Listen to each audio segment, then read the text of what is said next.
We're halfway through the 10-stop International Water Ski Tour, and only 100 points separate Sammy Duval from the tour leader, Mike Hazelwood, in men's jumping. Only 200 points between Camille Duval and Karen Roberge in the women's slalom. Andy Mapple is pushing the leader Bob Lapointe in the men's slalom with a difference of only 400 points there. And with 1,000 points awarded to today's winners, who will take the lead?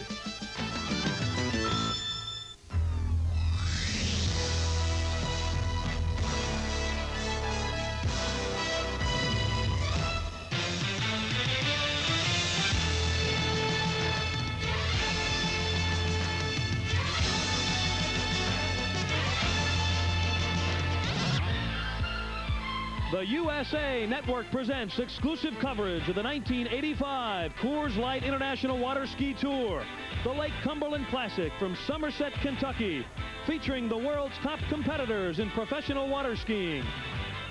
The 1985 Coors Light International Water Ski Tour is brought to you by Coors Light. Coors Light turns it loose with professional water skiing. Ski Supreme, the leader and innovator of world-class luxury for the demanding skier. And by Mastercraft, the standard by which all others are judged.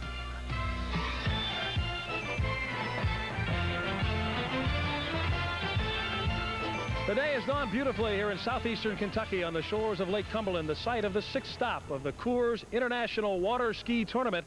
And of course, a huge crowd is expected to fill the beach here this afternoon. Hello again, everyone. Kevin Slayton along with Wayne Grimditch. And Wayne, the tour has been successful all year, and indicative of that is the closeness in each category of competition. The women's slalom, Camille Duval, of course, the favorite. She's on top in the point standings, but she's not feeling well today. Yeah, she's got bronchitis and an ear infection. How that will affect her performance is difficult to tell. Susie Graham is coming off 2 consecutive wins. It'll be interesting to see if she can continue. On the men's side, Bob Lapointe has been in the lead ever since the tour began. He's still there, but Andy Mapple is pushing him. He's laying low and ready and ripe to make the upset, I think. Andy is sitting quietly and calmly on the sidelines, ready to strike. Bob is still leading, so he's risen to the occasion. But there are other skiers as well, Robert, Shellander, that look very tough. On the freestyle jumping, Scott Clack has won every tour stop. The question remains, can anybody out there beat him? Well, Scotty fell last week in his Mobius, so he is human. Joe Allo came very close in Phoenix. Again, it'll be an interesting competition. I think the men's distance jump probably has as close a competition as any of the categories. A number of skiers could win, although you have to look at Sammy Duval and Mike Hazelwood at the top of the ladder. They are very tough. However, Lucky Lowe has been skiing very well. I've been very impressed with his performance. However, Mike and Sammy are not retired, so they'll be fighting for it today. Again, don't forget the Australians. They've been in the top 8. There's 3 of them there, and one of these days they're going to jump very far. I can't guarantee it today, but it might happen very soon. This is the type of course in the slalom, a 6-buoy course, that we may see a record set. This is a certified record capability of site, and it's in nice conditions, good water. No wind at all, so that shouldn't bother the skiers, will it? The wind doesn't look like it'll be a factor, but you never know. All right, we're looking forward to an exciting day of skiing here at Lake Cumberland. We'll return to the Lake Cumberland Classic and the start of the Coors Light International Water Ski Tour with the men's slalom in a moment.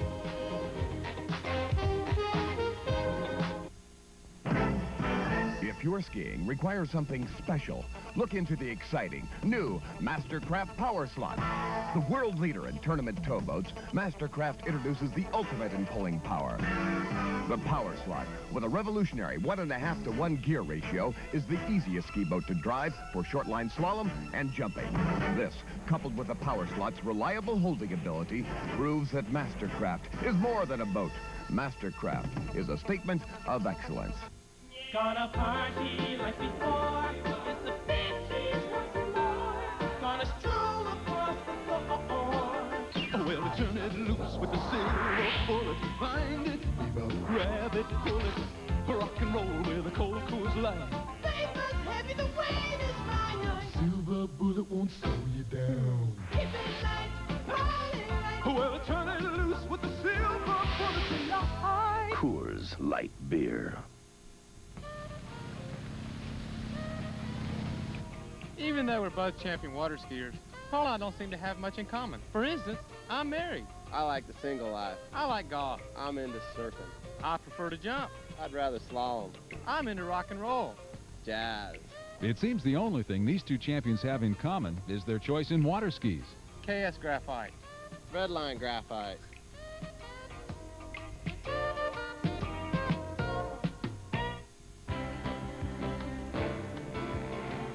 Say, whether you're just learning or know a little bit about water skiing or want to be an expert, the American Water Ski Association can show you how it's done.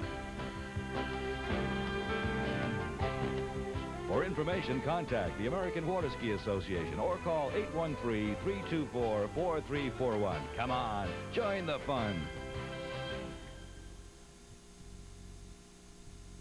In each of our previous telecasts, we've had a 4-buoy course, but here in Lake Cumberland, it's going to be a 6-buoy course today. And Wayne, there are a lot of differences between the 6 and the 4-buoy course, and I think you can take the folks through it. Kevin, in going through the slalom course, the skier attempts to go around 6 buoys. Basically, the event consists of a series of 6 races starting from the entrance gates to the first buoy, from the first to the second to the third, and so forth. If you are slow or late getting to any buoy, you are already late starting the race for the next buoy. With each successful completion of a pass, the rope is shortened, increasing the difficulty of the next pass. Whoever rounds the greatest number of buoys is the winner. The men's slalom competition, one of the fiercest among the skiers on the tour here at Lake Cumberland this afternoon. Ideal weather conditions as Carl Roberge and Mike Shaylander go head up against each other, and then Lucky Lowe and Andy Mapple will square off. All of this head-to-head competition. The winners will then advance to the championship. Mike Shaylander now at 35 off. Carl Roberge already through the course at this rope distance, so it's up to Shaylander to remain in the competition, and he has to have a very good run. As you said, Wayne, this by no means is a gimme at this rope distance. Notice his turn at number 1 here. His elbow's down in the water. His ski leaps out of the water and lands, and he gets a great turn and pull through the wakes again on number 3. Watch number 5 here. Ski jumps out of the water. It lands at a severe angle. He holds on and he makes it. It's really a wild turn. And it's not strange for him. That's the way he skis, and he's through there without any problem. Carl Roberge at 38 off, his best finish on the tour this year, a second-place finish at Palm Beach. This is a very difficult distance for any of the skiers, and let's see if Roberge can negotiate it cleanly. The crowd starts to play a role in it. He's around the second buoy, and he loses control as he cruises through the wake. And we'll see if they give him the 2 full buoys, Wayne. It appears that they will. This is such a tough rope length. The rope is a half a foot short of the width of the course. 1 is very important. You don't want to come with too much speed. He gets not too bad a start, comes in a little narrow here and falls over. And what that does, it hesitates his ski, gets a little slack rope, and he can't hang on and pull out of it. It looks like a 1.5, which it's going to be, I think, fairly easy for Shaylander to pick up a full 2 buoys. Yeah, I thought they might give him the full 2, but the 1.5 for Roberge leaves him in a precarious position. Shaylander now with just 1.5 to beat at 38 off. It's a tough distance. Anything can go wrong, although, as Wayne mentioned, you would expect Shaylander, the veteran that he is, to be able to get through this. He gets such a great turn on number 1. I think he's going to get to 2 easily, as long as he doesn't get down in the water too much. Not too bad, and he'll just steer around 2, so he gets the full 2 buoys, and he advances to the next bracket. So Mike Shaylander knocking off Carl Roberge in this semifinal round of head-to-head competition as he gets the full 2 buoys at 38 off, and he'll go into the championship round looking for his 3rd tour victory of the year. Our thanks to the Cumberland skiers for all their help this week. You can see the great crowd that has gathered here at Lake Cumberland for this classic here this afternoon. Lucky Lowe at 35 off. Now this could be the Waterloo point here. The skiers tend to start feeling it a little more at 35 off, and we'll see if Lucky can sail through the course as he did at the earlier distances. The boat speed is a constant 36 miles an hour. Lucky starts, comes into number 1. His good side gets a good pull. Lucky has a very strong upper body strength. He's able to, whoa! Has trouble around that 3rd buoy and did not get across the wake, and that's going to be a troublesome spot now because you have to feel that Mapple will handle it. Here's another look. This is a very much of a surprise. 35 off, he's coming into a headwind, which lets you slow down a little better coming into the buoy, but he gets over just a little too far. And even though he's very strong, he couldn't hang on to that one. A tough break for Lucky Lowe. 2.5 buoys at 35 off. Andy Mapple with his task right in front of him. He needs to beat 2.5 at 35 off, which is what Lucky Lowe put on the board. So in other words, he needs to go beyond that. 2.5 would tie him, and then they'd have the runoff. But for Andy Mapple, this should not be that difficult a thing to accomplish. But we thought Lucky Lowe would get through at 35 off also. You never know with these shorter line lanes. The start's very important. Andy comes around number 1, a little slow, not too bad. Usually nails number 2, comes out of 2 well, cruises around 3, and now he'll try to make the rest of the course. Once again, the boat speed's 36 miles per hour. The boats hold a constant speed in a straight line down the center of the course. Both the Mastercraft and the Ski Supreme do that very well. So Andy Mapple lets his skiing do his talking for him. He sails through at 35 off, and he'll advance into the championship round against Mike Shalander. Kevin Slayton along with Wayne Grimditch, and we'll be back with more of the exciting men's slalom after you see this on the USA Network.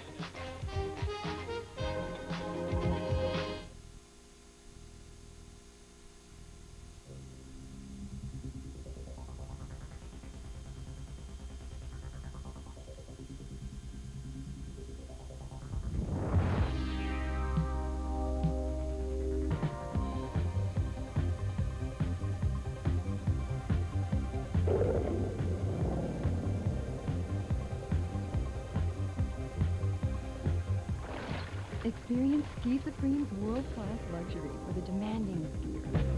O'Brien Water Skis. What makes O'Brien #1? Innovative, state-of-the-art design. Tournament-proven performance. And it's because O'Brien builds excitement in everything they make. Join us in the excitement. O'Brien Water Skis. First, for good reason. If you're an investor, here's an important telephone number from Charles Schwab and an important message. I built this software business my way, and I make investment decisions my way. I won't pay a broker high commissions for advice I don't need. My broker is Charles Schwab, the #1 discount broker. With Schwab, I can save up to 76% on commissions compared to what full commission brokers charge. And I get services that count, like instant order execution. I call toll-free, place my order. It goes right into the computer. In seconds, it's at an exchange. Often, my order is confirmed while I'm still on the phone. With Schwab, the savings are big, and the trades are computer fast. I like that. I'm Charles Schwab. You'll like our low commissions, our convenience, and our quality service. That's a promise. For a free booklet telling what Schwab Discount Brokerage can do for you, call 800-458-6400 toll-free. That's 800-458-6400. Charles Schwab, a Bank America company. Member SIPC.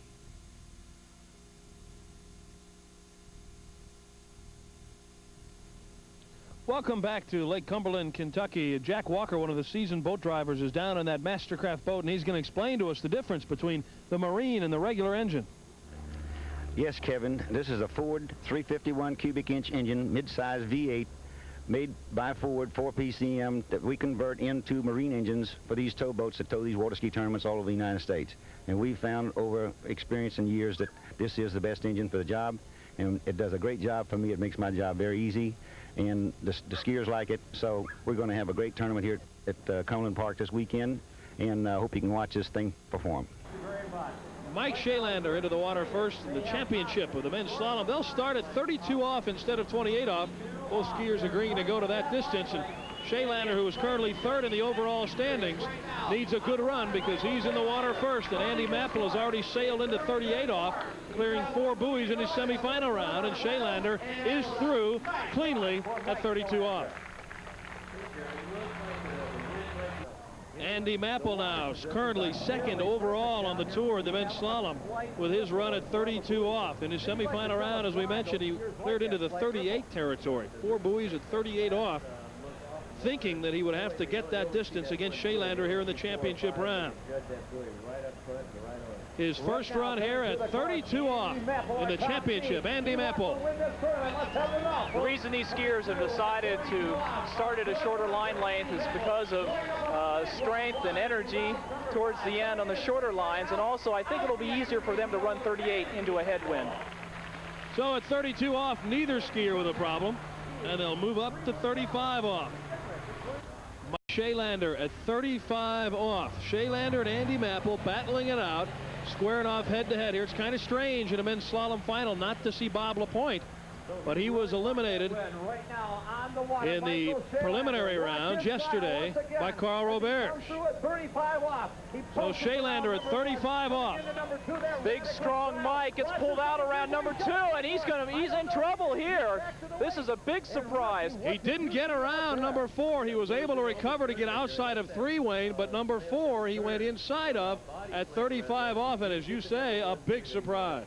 Well, he usually gets a great turn on his good side right there. Sometimes he gets down on the water too much, but he gets this bad turn on 2, gets pulled out, loses his angle, goes down course too far, and can't make it up on number 3 and runs inside 4. So what looked like a good strategy of changing up and going at a shorter line length to make 38 easier, he doesn't clear 35 off and makes it easy for Andy Mapple. At least it appears that way. Well, Andy will tell you nothing's easy, but he would like to be in the position he's in. He needs only to beat 3 at 35 off, and that would tie him for the overall points lead with Bob LaPointe. So Andy Mapple has a very important run here on the tour so far to date this year. What we have here is the finesse of Andy Mapple going against the strength of Michael Shaylander. And Andy Mapple is your winner. Very smooth, and he's got it around number 6. Andy Mapple through the course at 35 off. He is the winner of the men's slalom.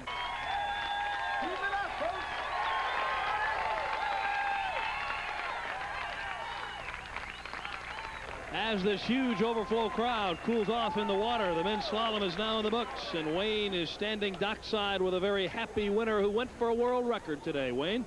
Thank you, Kevin. I do have a very happy Andy Mapple. Andy, a fine effort this afternoon. I know you were a little disappointed earlier in the tour events. You had a sore neck from your jumping accident, but it didn't look like that was bothering you today. No, to the season I felt like I had a real slow start. I was working real hard on my jumping, then things started to go wrong there. So the last few weeks I've been concentrating on my slalom, and I feel like it's coming back pretty strong. It looked like finesse prevailed over strength today. That's right. At the end there, I really wanted to run 38 off because most of the other skiers have run 38 off here, so it's going to make a break, but I was pleased to get through there. Congratulations again. We'll see you at the next stop. Thanks a lot, Wayne. Thank you. Back to you, Kevin. All right, thank you very much, Wayne, and our congratulations to the winner of the men's slalom, Andy Mapple, who is now tied for the overall tour lead in points with Bob LaPointe. Mike Shaylander finishes 2nd, Carl Robert's 3rd, and Lucky Lowe finishes 4th. You know, one of the wonderful things about the International Water Skiing Tour and the competition is that at these tournament stops, it's not just competition. It's not all serious. And that's evidenced by the world champion trick skier that you're looking at now, Corey Picos, Wayne. This is Corey doing a 20-second pass in the traditional trick skiing event. Here he's doing some toe hold maneuvers, and needless to say, it's difficult to be a world champion in any event. It's particularly difficult in the trick skiing event. He spends a lot of time on the water, and he's got to have a dedicated boat driver, too. I imagine the concentration level is very high, isn't it? It sure is. He's a fantastic skier, very fast. He does over 20 maneuvers in 20 seconds. The dynamic freestyle jumping is next, followed by the women's slalom, all coming up exclusively right here on the USA Network.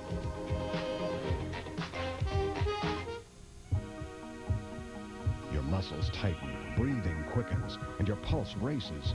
The sound of your heart pounding seems to fill the air, and you're closer to perfection than you ever thought possible. In fact, you're just a pulse away. Pulse, the ski of the Masters. Pulse, the ski that set and surpassed the world record.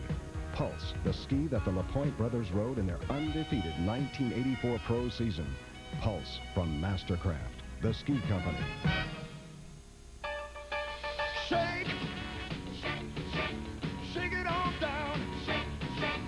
Shake it on down now. Shake it on down the line. I said shake, shake, shake, shake, shake. Shake it on down. When we test big Ford pickups, we really shake them up. Performance skier. To be good takes a lot. The right equipment. Physical conditioning. Mental conditioning. Preparation. Information is part of the mental conditioning. Water Ski Magazine is a piece of the equipment. Instructional information on slalom, tricks, jumping, barefoot, equipment tips, kneeboarding, and all facets of recreational skiing. Water Skiing, the world's leading water skiing magazine. Pick up the phone and call 1-800-722-7000 right away. Great doesn't come easy, but Water Ski Magazine does. Loaded with the hottest photography and the newest information on water skiing around the world. Water Ski Magazine, part of the equipment for performance skiing. 1-800-722-7000.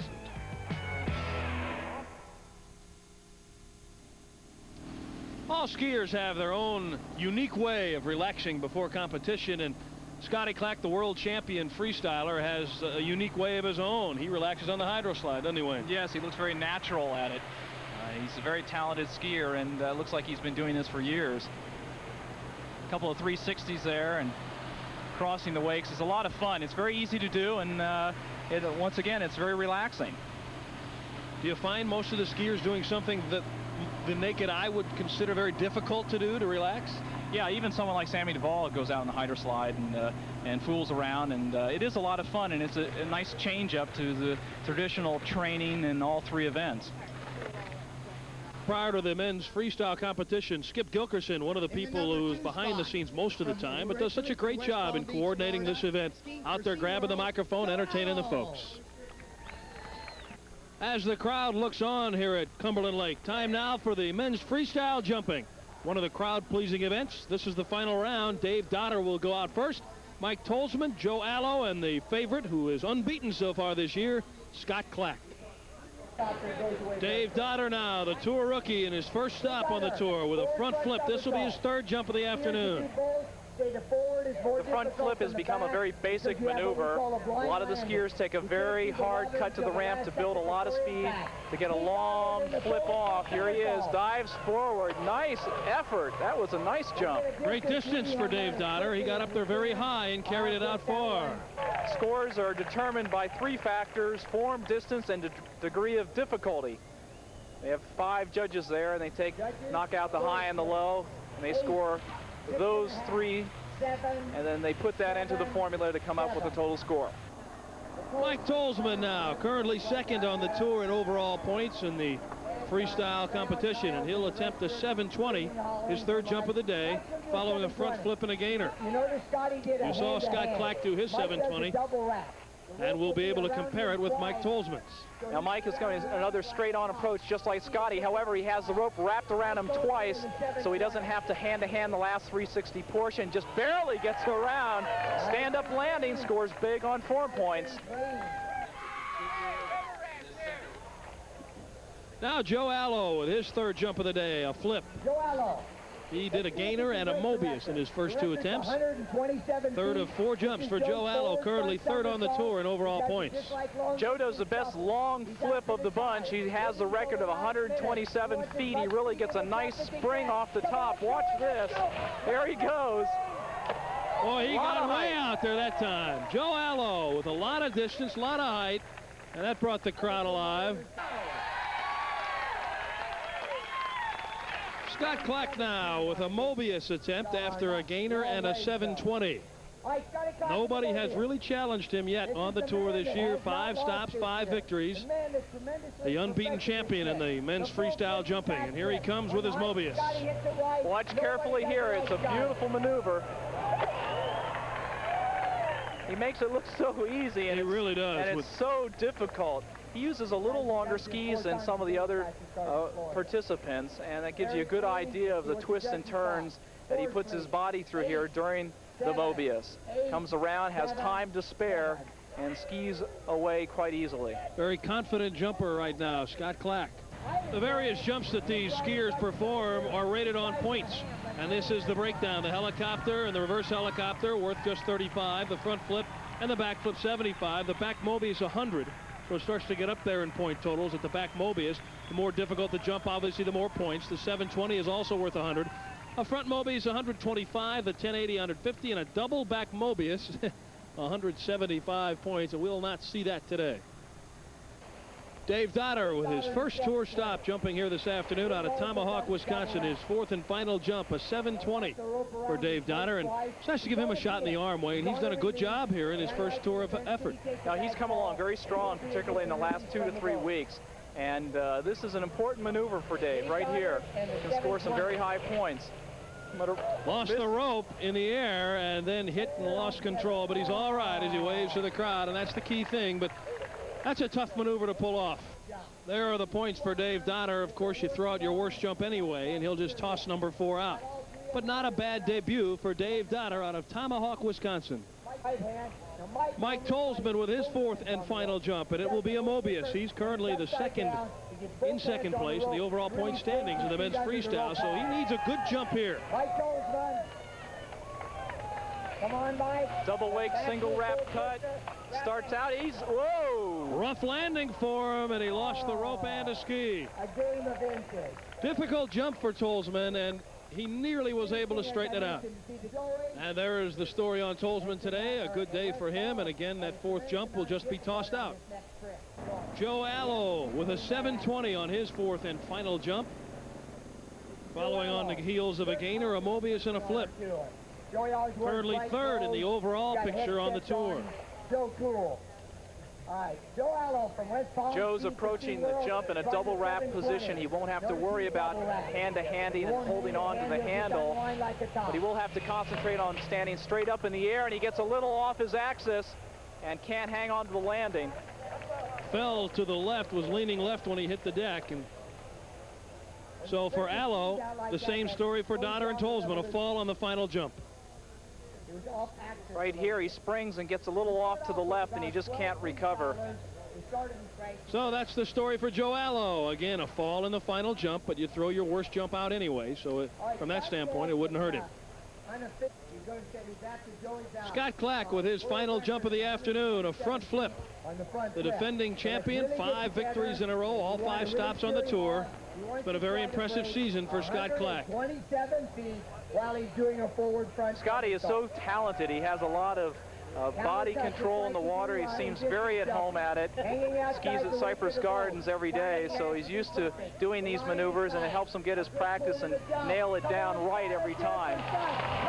There you go. He twists a little bit towards the boat, but that's a nice front flip. He had great distance, almost went out in front of the boat. He got up so high and so far. It looked like he got a little turn towards the boat right after he springs here, but he straightened himself out on the latter half of the rotation, lands and skis away quite easily. Scott Clack with his final point totals. He looks pretty good for a 6th consecutive victory as we total the points up for the 4 skiers. The men's freestyle jumping is now a victory for Scott Clack once again. It just keeps on going. 6 victories now out of 6 tries for Scott Clack, and he's dockside with Wayne. Scotty, congratulations once again. You're making it look terribly easy out there, but you did have a few concerns today. Yeah, I was concerned with the wind. I started my first gainer. I came around and I was spotting the water, and I was having a really hard time getting my skis back up underneath me. We've got about a 10-mile-an-hour headwind here, and when I started to do the 720, I lowered the boat speed a little bit so there wouldn't be so much pull from the boat, but luckily I came out of it all right. Once again, well done. Congratulations. Thanks a lot, Wayne. Back to you, Kevin. Thank you, Wayne, and congratulations to Scott Clack. He defeats Joe Allo, who finishes 2nd. Dave Dotter, the rookie, snuck into 3rd ahead of Mike Tolsman.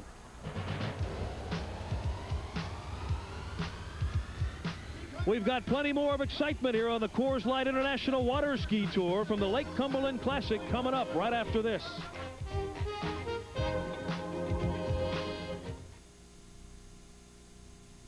Catch the rays, feel the heat, breeze on out to the summer beach, turn it loose with the silver bullet.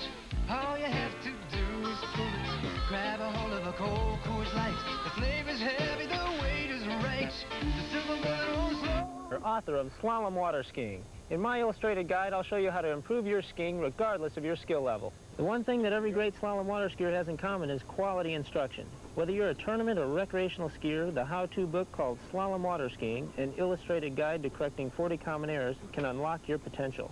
To order, send check or money order for $9.95 plus $1.50 shipping to Slalom Water Skiing, P.O. Box 7351A, Orlando, Florida 32854. If you're an investor, here's an important telephone number telling what Schwab Discount Brokerage can do for you. Call 800-458-6400 toll-free.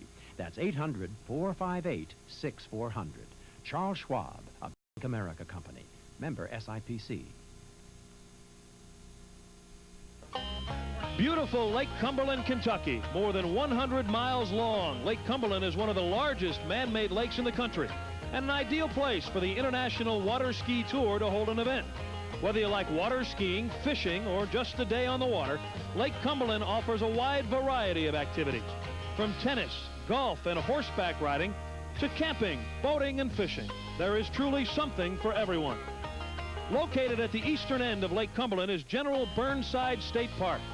General Burnside claims its uniqueness in Kentucky by being the only island state park. Summertime is a great time to explore Kentucky and Lake Cumberland. It's the best place to start.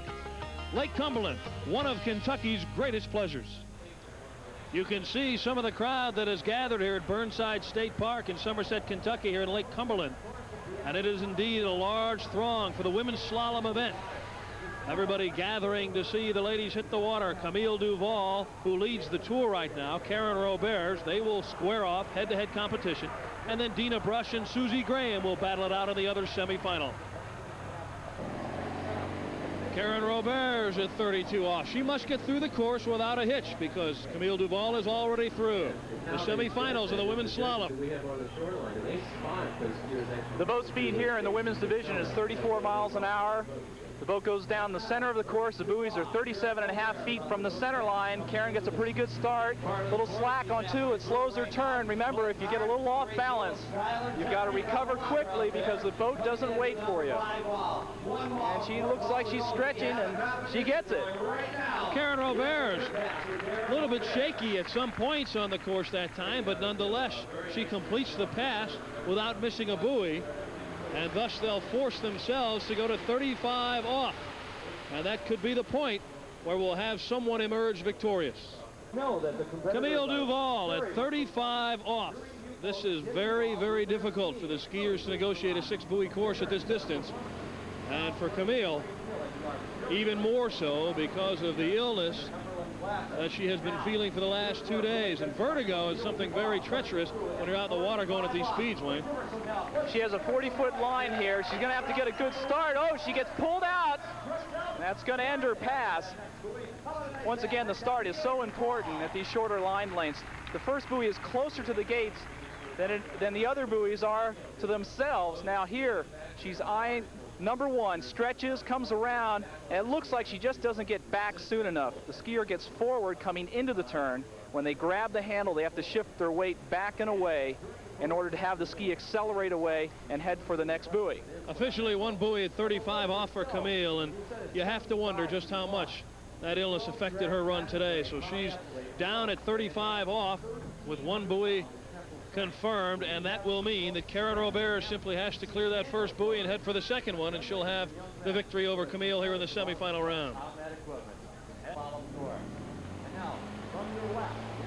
Here is Karen at 35 off. She doesn't have a very difficult task, and that's the advantage of going second in the competition. There you see Karen hanging out, waiting for the gates. Cuts diagonally through them. Now she can't be too tentative here. Comes it, and look, she's got it. So she'll advance to the next round. And she doesn't even attempt to clear the course. That would simply be wasted effort. So Karen Roberts has defeated Camille Duval. As Camille falls after 1 buoy at 35 off, Karen clears 2, and she'll move into the championship round. The most visible people in the water, of course, the skiers that help a tournament get going from start to finish, but equally important in getting it over with are the tour judges, the chief judge, Tony Baggiano, the tournament chairman, C.W. Lowe. All of these people work very hard. Beverly Owen, Mary Gail Holcomb, Danny Greenfield, Joe Burkhead, Bob Harris, Nancy Robertson, Beth Brown. They all are out there day in and day out. Carol Owen, Jack Walker, who drives the boats, and Bob Long, and then the technical controller, Ed Brazil. So our thanks to all of these people for a job very well done. At 35 off, Dina Brush. Well, this could be the distance that will end this semifinal. It ended the first one when Camille Duval fell around the first buoy. We'll see now as Dina Brush, the first in the water at this distance, if she can get through the course. And if she does, without a problem, she'll really put pressure on Susie Graham. You can't overemphasize the start at these shorter line lengths. Here she gets pulled out around 2. She made it around 3, but not back to the wake. Still standing and did a good job to keep her feet. And we'll wait and see officially how many buoys they give her. But that will be the mark that Susie Graham has to shoot for. Now, for her to get a complete buoy, she'd had to get in to the middle of the wakes before the next set of boat gates. She did not. It looks like she got 2.5 officially at 35 off. And that's the mark that Susie Graham has to top. Susie into the water now. She needs to get more than 2.5, or at least 2.5 to tie, but more than 2.5 to win.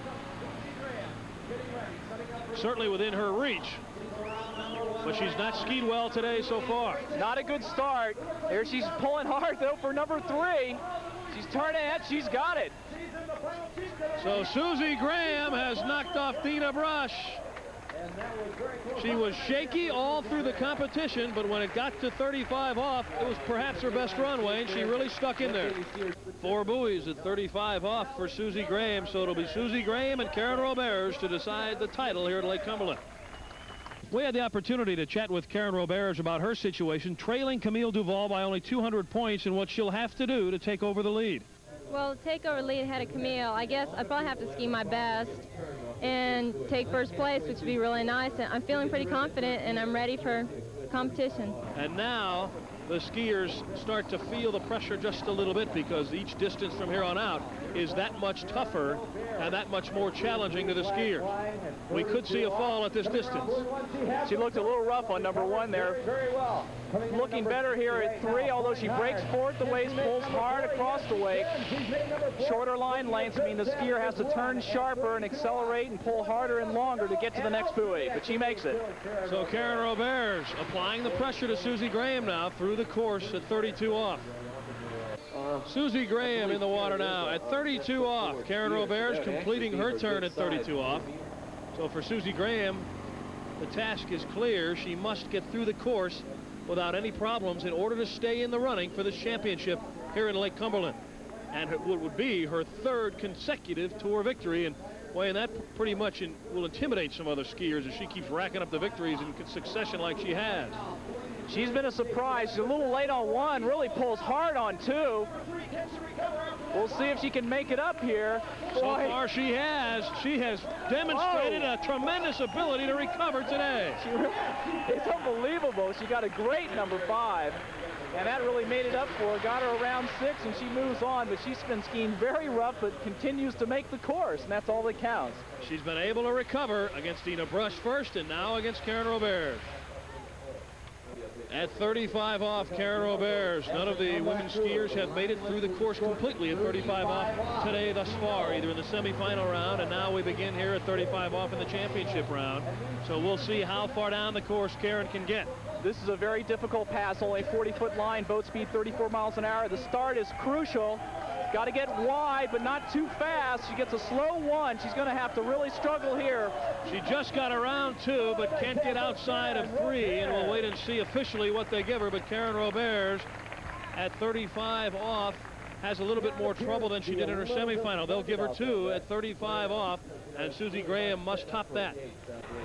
So it's right in front of Susie Graham. She must defeat Karen Roberts, 2 buoys at 35 off. That's the mark Karen put up there. And for Susie Graham to do that, it would mean her 3rd consecutive tour victory. And here she comes at 35 off with a chance to put that 3rd one in the books. She's around the 1st one without any problem. Heading into the 2nd one, has trouble, and I don't think she made it. Wayne? I think that's 1.5. I'm surprised because she got a slow start. She came to 2 in not too bad a condition, but then she really pulled hard, and she should have at least cruised 2 to tie Karen in order to go out again. Number 1, very important. The objective is to get wide, but not with too much speed. There she gets a slow turn. She's pulling long, which brings her into 2 a little fast. She dips her shoulder, and she can't hang on to the slack rope. and she only gets 1 1/2. So the winner is Karen Robert. Susie Graham had it in front of her, and as you say, Wayne, you'd think that conservative skiing there might have been the course to take. All right, the women's slalom competition is now in the books, and let's go dockside to Wayne Grimditch, where he's standing by with the winner. Thank you, Kevin. Karen, outstanding performance. You look very smooth out there. That's your second tour win and puts you 100 points in the lead. How do you feel about that? I feel fantastic. I felt really smooth and confident today, and I think that's what it took to win, because the water, it was a little windy today, but I just felt like I was skiing at my best. So. Well, it looked great. Best of luck in the upcoming events. Thank you very much, Wayne. Back up to you, Kevin. All right, Wayne, thank you very much. Our congratulations to Karen Robert. She is the winner in the women's slalom event. Susie Graham finishing second, Dina Brush third, and Camille Duval coming in fourth.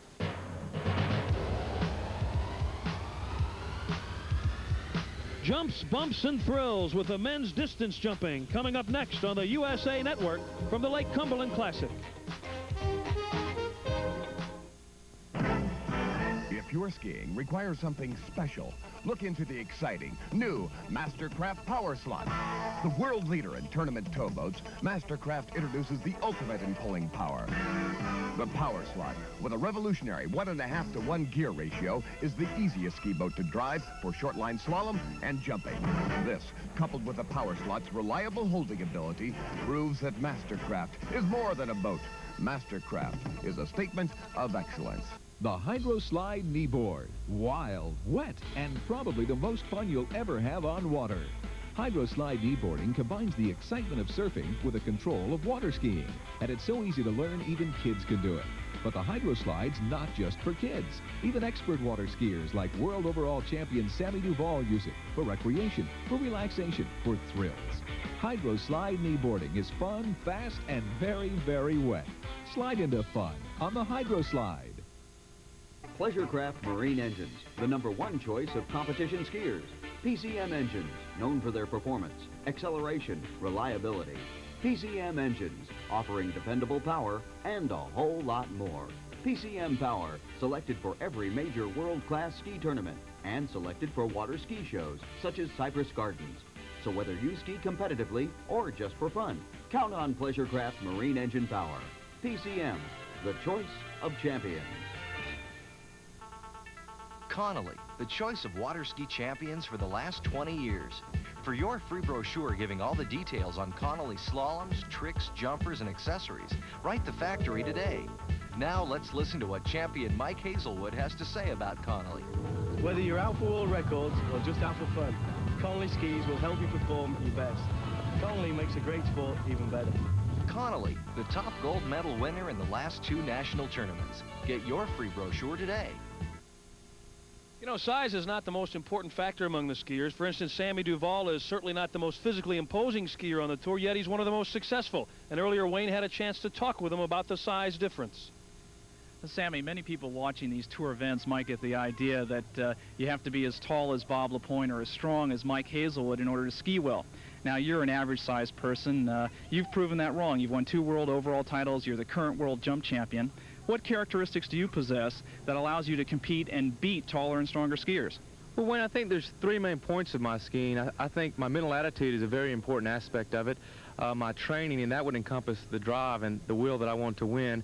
And then probably the most important of all 3 would be my reflex and ability. I think that you don't have to have brute power or brute strength, but it's the quickness that you possess that would come in handy gaining the lift off the top of the ramp or the pull of the rope out of the buoy when slaloming. And the combination of that hopefully gives me a winning chance.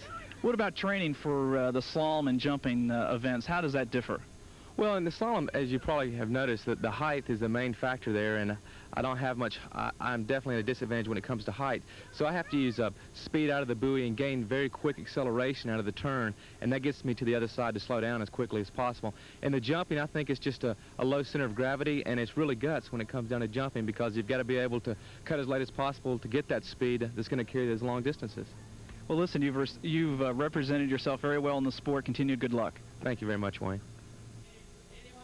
Now the final of the men's distance jump, always one of the more exciting events on the Coors Light International Water Ski Tour. And the final 4 competitors for this afternoon's competition: Bruce Neville, Glenn Thurlow, Sammy Duval, and Mike Hazelwood.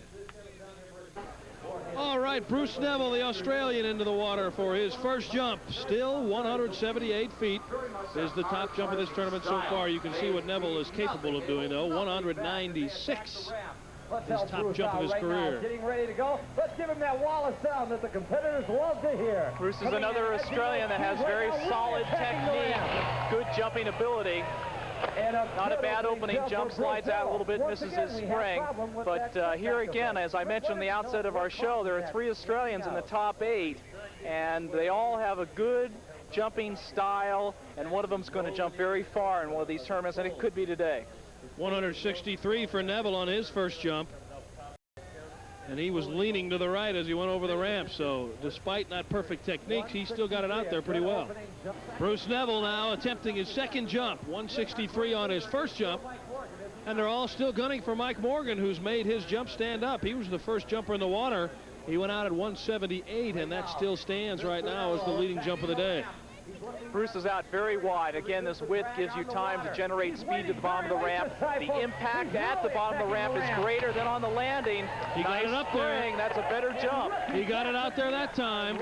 I'm certain he went beyond the 170-foot mark that time, and it's just a matter of how much further he went. 179 feet, that is a new leader, Bruce Neville, by 1 foot over Mike Morgan.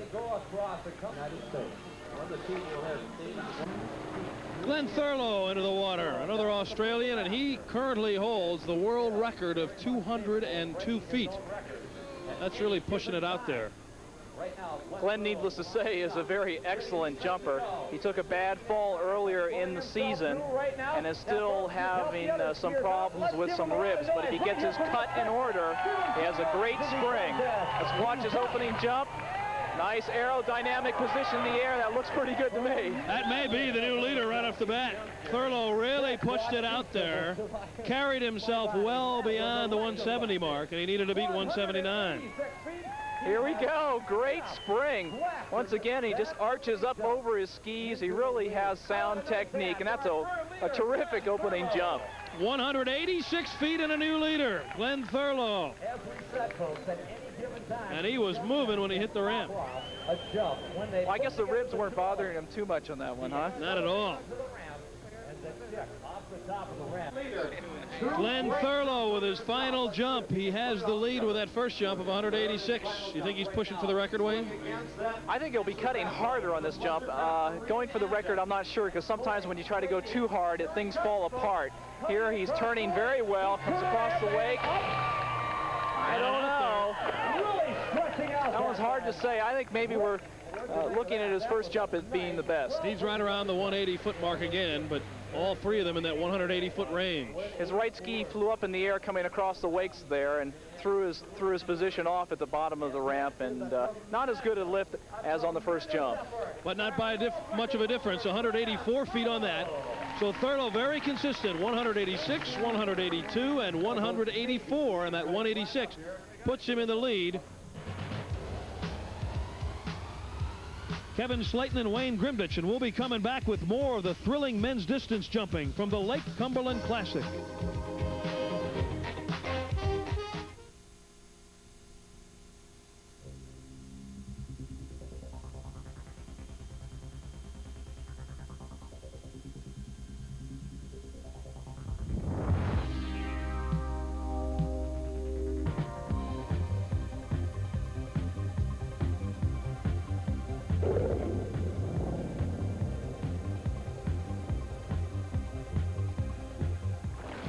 Experience Ski Supreme's world-class luxury for the demanding skier.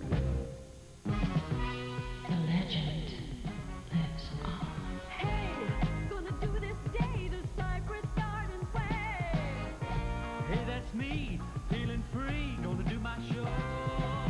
Gonna see the wind, the sky, the sun. I'm the one, got rainbows in my spray. Gonna do this day the Cypress Gardens way. Cypress Gardens, still teaching the world to ski. Performance skier. To be good takes a lot. The right equipment, physical conditioning, mental conditioning, preparation. Information is part of the mental conditioning.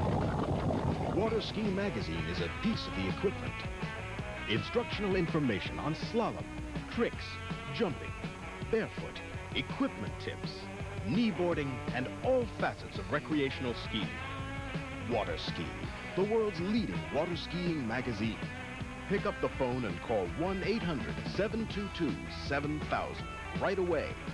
Great doesn't come easy, but Water Ski Magazine does. Loaded with the hottest photography and the newest information on water skiing around the world. Water Ski Magazine, part of the equipment for performance skiing. 1-800-722-7000.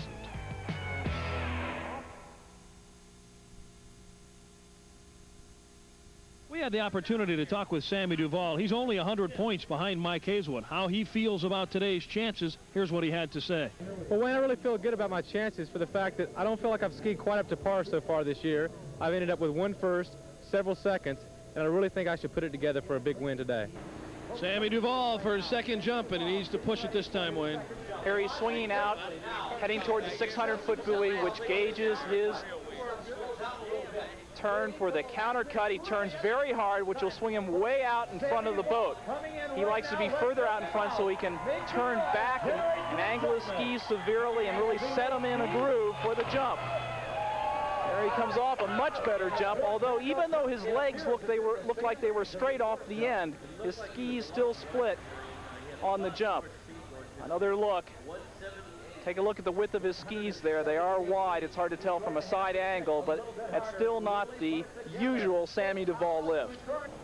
Sammy Duvall with his final attempt, and he needs to push it beyond 178. 186 is the mark that Thurlow posted. And Sammy has his work cut out for him here today if he is to win this jump competition. Sammy really needs to get fired up on this one and get his body positioned together before the bottom of the ramp. Bring his shoulders back a little bit, bring his skis together. Watch closely here. And up he goes. He got the spring this time. I don't know. That's going to be very close. He got it out there pretty far. Here's another look. He looked better at the bottom of the ramp to me, but it's still not the usual spring that Sammy's capable of getting. 181 feet for Sammy Duvall. That will put him in second place alone, but will not overtake Glenn Thurlow for the top spot. Mike Hazelwood leading Sammy Duvall by only 100 points, and we wondered of Mike what it would take for him to maintain his lead in today's competition. What I'm going to be trying to do is get out wide of the boat and maintain my cut all the way into the ramp. If I don't cut into the ramp, I don't get my lift, and that's where I'm lacking. So really, basically, it's going to be a late cut, knees bent with my back up, and try and get the speed along with the lift. If I get good pull off the top of the ramp, then I float better, you know. Mike Hazelwood with his second jump after going 178 on the first one. Remember, 186 is the mark he needs to beat, and he's the final jumper. Glenn Thurlow posted that mark. Hazelwood with 2 victories on the tour this year. On the water today, coming through Mike Hazelwood on his counter cut, waiting till the last Mike's out very wide here, slowing down, turning his skis off. He's late here. Up he goes. Not a bad lift. Punched it out there pretty far, even though he was late approaching the ramp. But I don't think he surpassed Thurlow's 186. Here's another look. Now he flies up coming across the wake a little bit and slows him down. He's not really in a good position and not out there quite as far as he might have if he had a little stronger cut. 181 for Hazelwood, so he's creeping ever closer to Glenn Thurlow. Right now, that 181 puts him in a tie for second with Sammy Duvall. Mike Hazelwood with his final jump of the day, and he's got to beat 186 if he indeed is to be crowned champion today. Thurlow's mark sitting there staring at him. This is going to be no small feat. Mike's really got his work cut out for him here. As long as he stays wide, he looks pretty wide here. Doesn't want to slow down too much. You just have to build that speed back up. He's a little bit in the hole. He's late. Crowd is really behind him. He sailed it out there. Jump. That might have done it. That might have done it on the final jump of the day. Oh my goodness, that was a great effort. Last chance. Looks like Hazelwood might have pulled it out. Really was cutting late. Got a good extension off the end of the ramp. 189 feet, and Hazelwood on the final jump of the day is the champion. Mike comes off with the skis fairly well spread, but once again he relies on his speed to the ramp, and he had a lot of it, believe me. Good stand-up landing, he comes through. What a great effort. 189 feet and 68 miles per hour at the bottom of the ramp. And he did it on the day's final jump. All right, the men's distance jump is now final, and the winner, Mike Hazelwood, after waiting to the last moment, he put it all together on his final jump of the afternoon. Let's go down dockside to Wayne, where he's standing by with a winner. Wayne? Mike, another display of awesome jumping power. You didn't want to leave it up to your last attempt, though, did you? No, I really want to do it on the first one. I try hard on the first. If I can't get it, I change to the second. I just kept cutting later and later, and finally the last one was do or die, and luckily it went together for me today. Great job. Congratulations again. Hey, thanks a lot. I've been losing on TV, so I want to do good on TV, you know. Back up to you, Kevin. Thank you very much, Wayne. Congratulations to Mike Hazelwood. Here are the numbers. Mike wins it. Glenn Thurlow second, Sammy Duvall third, and Bruce Neville fourth. From here in Lake Cumberland, Wayne, the 1985 Coors Light International Water Ski Tour goes on to the Dayton Hydro Bowl in Dayton, Ohio. Then the tour moves on to the Ironman July 20th and 21st at Oak Mountain State Park in Birmingham, Alabama. We'll see you again August 3rd and 4th from the Tournament of Champions at Champion Lake in Shreveport, Louisiana. And remember, this is where Bob LaPointe broke the world record last year in the men's slalom event. Then it's the big finale, the Indianapolis International Championships on August 24th and 25th at White River Park in Indianapolis, Indiana. Be sure to come out and see these exciting water ski events. Back here at Lake Cumberland, Wayne, I guess the biggest surprise of the tournament was that Bob LaPointe was not in the finals of the men's slalom, but other than that, it went pretty much as scripted. It did, and we have some repeat winners. Karen Roberge won again. Mike Hazelwood won for the third time. I was really excited about the men's jumping. The 6-foot jumping, we had some long jumps out there. The Australians came on strong, and once again, Hazelwood came through on his last attempt. Do you like to see a skier go down to the last attempt like that? That's not good advice, is it? You don't like it as a skier yourself. As a spectator, it's fantastic. So it's Hazelwood was nervous about it, but he can come through in those situations. All right, the 6th stop on the Coors Light International Tour is now completed. Another successful stop here in Lake Cumberland, outside of Somerset, Kentucky. For Wayne Grimditch, I'm Kevin Slayton saying so long for now. The 1985 Coors Light International Water Ski Tour has been brought to you by Coors Light. Coors Light turns it loose with professional water skiing. Ski Supreme, the leader and innovator of world-class luxury for the demanding skier. And by Mastercraft, a statement of excellence. A promotional consideration and/or fee has been provided by Somerset-Pulaski County Tours Commission. Somerset and Pulaski County is the northern gateway to America's new Big South Fork recreation area. And by Freestyler world-class ski lines. Quality is Freestyler's #1 feature. Freestyler offers world-class slalom, trick, jump, and barefoot equipment. Champions choose Freestyler, shouldn't you?